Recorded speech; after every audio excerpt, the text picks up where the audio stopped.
이 프로그램은 12세 미만의 어린이가 시청하기 부적절하므로 보호자의 시청 지도가 필요한 프로그램입니다.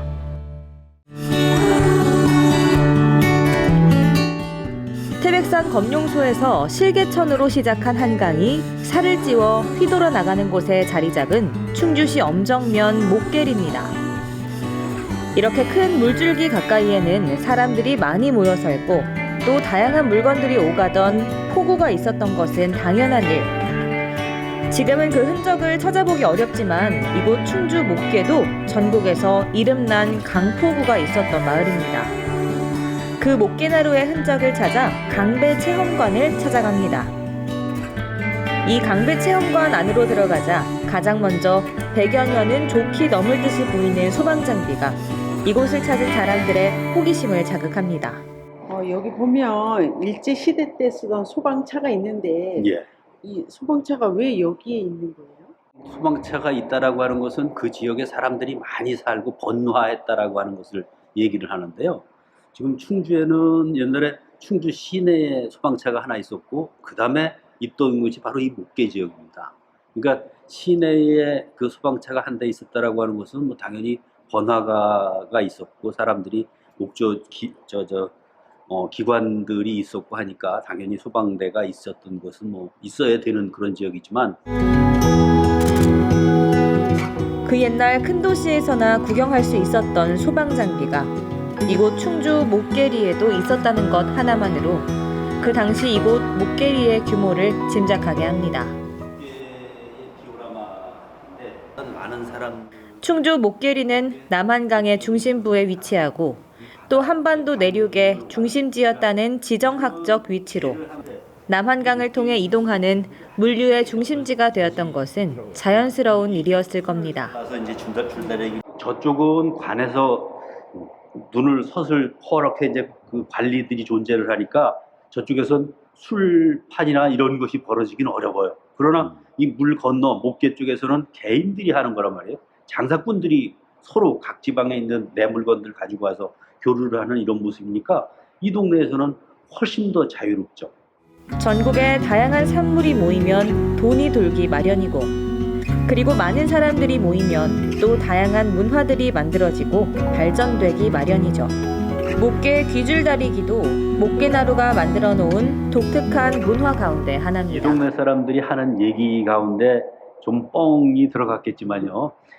심지어 이 동쪽에서 동편에 속하는 사람들은 저 강릉서부터 왔다. 서편에 속하는 사람들은 저 인천에서부터 여기까지 와가지고 줄다리기에 참여했다 하는 이런 식의 얘기까지 있으니까 이렇게 줄다리기가 행해질 때 많은 사람들이 더 참여할 수 있게 줄을 한 줄 외줄로서만 꽈서 그 당기는 것보다 옆에 가지줄들을 만들어 가지고 여러 사람이 합동할 수 있게 만드는 이런 것이 그 목계 줄다리기의 특징인 것 같아요. 목계나루의 귀줄다리기. 우리나라에서는 이 목계나루에서만 볼 수 있었던 독특한 줄다리기 형태입니다.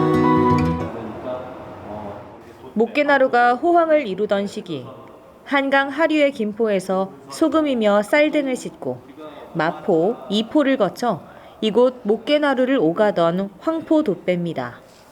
뭐 조은을 그 운송을 한다거나 저 밑에 그 마포에서 소금배가 이쪽 지역까지 올라온다거나 할 때는 실은 이 돛배 가지고는 동력이 되질 않죠. 그래서 실은 이 옆에 그 강가에 사는 사람들을 동원해서 이거를 끌어서 견인을 하는 이제 이런 끌기식 그 기법들을 이용해서 상류로다가 계속 거슬러 올라오는 거죠. 특히 여울들이 이 하천가에는 여울들이 많잖아요. 그 여울을 거슬러 오려면 그 방법밖에는 없어요. 목계나루의 화려했던 영화를 많이 찾아볼 수 없는 것이 다소 아쉬운데 그나마 당시 황포돛배에서 사용하던 닷과 창고 건물의 기와 등 이 두 점의 유물이 옛 목계나루의 영화를 대변해주고 있습니다.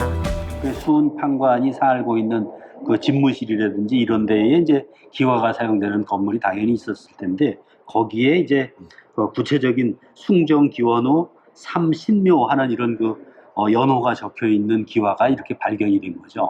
그래 요거를 따지면 1831년에 이 기와가 제작이 돼서 사용이 됐다라고 하는 것을 우리가 알 수 있죠. 조선 기술이 그렇게 발달되지 못했던 그 시절. 나무배로 거친 강을 오르내리는 것은 그리 쉬운 일이 아니었습니다. 흐레기 어울 뭐 이래서 지들도 저게 무슨 의미일까 하고서 생각하는데 물이 너무 막 흐른다라고 하는 그런 거 아닐까요? 이곳 묵게나루 강대체험관에서 만나볼 수 있는 또 하나의 독특한 나루터 문화인 맞박이 인형입니다. 인형에 설치된 줄을 당기면 자신의 이마를 손과 발로 때리는 맞박이 인형. 나름대로 체험을 해보는 재미도 있습니다. 오래전에 나왔던 모 방송사의 개그 프로그램에서 맞박이 프로그램이 있었는데 왜 맞박이인 줄 알겠네요. 신기해요. 그런데 이 맞박이 인형과 이곳 묵게나루와는 어떤 연관성이 있는 것인지 몹시 궁금해집니다. 옛날 전설에 의하면 최돌이라고 하는 그 팔푼이가 있었다는 거죠, 아이가.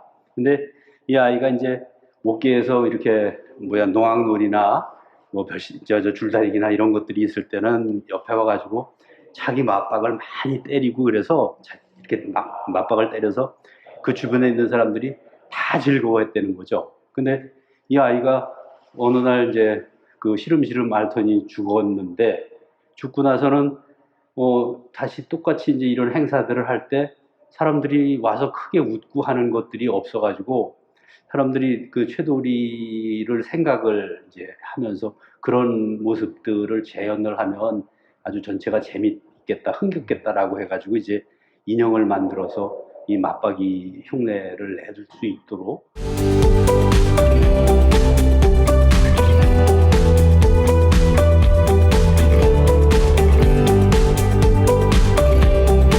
이거 접어가지고요. 냇가에 띄우고 그리고 아이들 어릴 때 파란 종이배를 정성껏 접어서 그 종이배 위에 소망을 적고 소원함에 넣어봅니다. 그리고 이 소원함에는 이곳을 다녀간 많은 사람들의 소망으로 가득합니다. 저는 친구들아 건강하게 살자 썼는데요. 여기 보니까 우리 가족의 건강, 또 뭐 공무원 합격, 네, 또 내 마음이 병이 사라지게 해주세요. 강물은 예나 지금이나 다름없이 푸르름을 자랑하고 있습니다. 오늘은 배에서 물건을 오르내리던 뱃사람 대신 이 목계가 고향이시라는 서울에서 온 부부가 늦가을 햇살에 살을 찌우고 있는 냉이와 고향 이야기를 나누고 있습니다. 냉이 좋지요. 이게 어서 이런 걸 먹어봐야 되는데 와야 이게 먹지. 그리고 그 옆에는 원주에서 오늘 아침에 오셨다는 부부가 남한강에 낚싯대를 걸어놓고 짧은 가을 햇살을 즐기고 계십니다. 이거 걸려 있어 지금. 뭐 물었어? 지금 이 소리가 고기가 물은 거예요? 물은 거야 지금. 어떤 고기가 나올지 어떤 고기가 나올지 되게 기대가 되는데요. 과연 이 강태공의 낚싯대에는 어떤 물고기가 물렸을까요? 그냥 여러분의 상상력에 맡겨두겠습니다. 비록 화려했던 옛 영화는 역사의 저 먼 뒤편으로 퇴색돼 사라졌지만 남한강은 오늘도 그 자리를 지키며 우리가 살아가는 모습을 기록하고 있습니다.